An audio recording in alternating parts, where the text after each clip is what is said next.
ሰላም ቤተሰብ እንዴት ናችሁ? እግዚአብሔር ይመስገን ደህና ነኝ። እንኳን አደረሳችሁ ለፋሲካ በዓል። ዛሬ አብረን ዶሮ እንሰራለን። እኔ እዚህ ሀገር ከመጣሁ 7 አመት እዛ በላይ የሆነኝ ነው። ሰርቻ አላቅም። ኢትዮጵያ ያለው ሰራ ነበር እና አብራችሁን ቆዩ። ሽንኩርቱ በእንፋሎቱ ከበሰለ በኋላ ዘይት አድርገን በደንብ እናበስለዋለን ማለት ነው።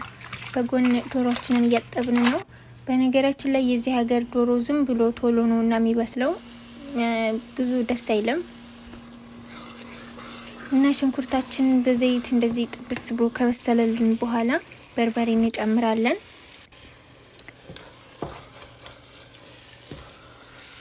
እሳቱን መቀነስ ይኖርብናል እዚህ ላይ እንዳይዝብን እና ቀስ እያደረግን ውሃ ጠብ እያደረግን እናሸዋለን ማለት ነው።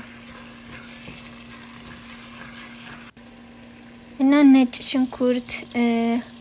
ሽንኩርት ማቁለያ መጨመር ትችላላችሁ። ዝንጅብልም ትንሽ ብታረጉበት መልካም ነው። ቅቤ ተጠቅም ያለው እዚህ ጋር ኮረሪማ ማድረግ ያለው ቁሌቱ ላላ ያለልን እንድመጣ ትንሽ ውሃ ጠብ እያደረግን በደንብ ማቁላላት ይኖርብናል።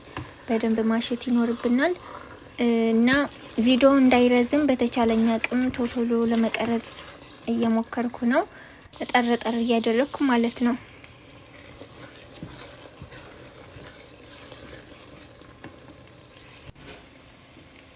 ዶሮችንን አጥበን ጨርሰናል እና እንጨምራለን። ከቁሌቱ ጋር ትንሽ እየከፈትን እየከደንን ማብሰል ይኖርብናል። ቁሌቱ ጋር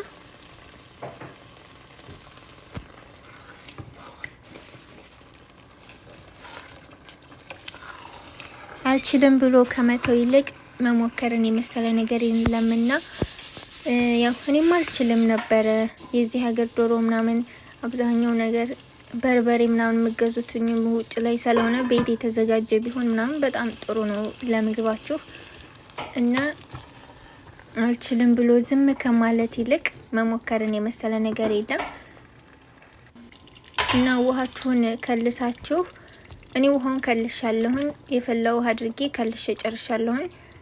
ቪዲዮ እንዳይረዝም በማለት ነው እንደነገርኳችሁ እና ስከልሰው ይሄን ይመስላል እኔ ማለት ነው። ቅቤም ተጠቅም ያለው እና ጠርጥር እያደረኩ ነው እየቀረጽኩ ያለሁት።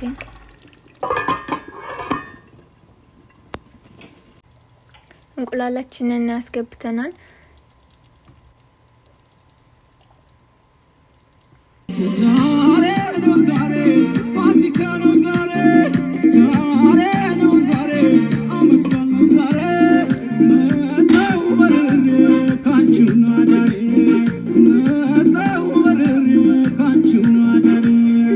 يتهور زماما تنقذ كله يودسوكي بزما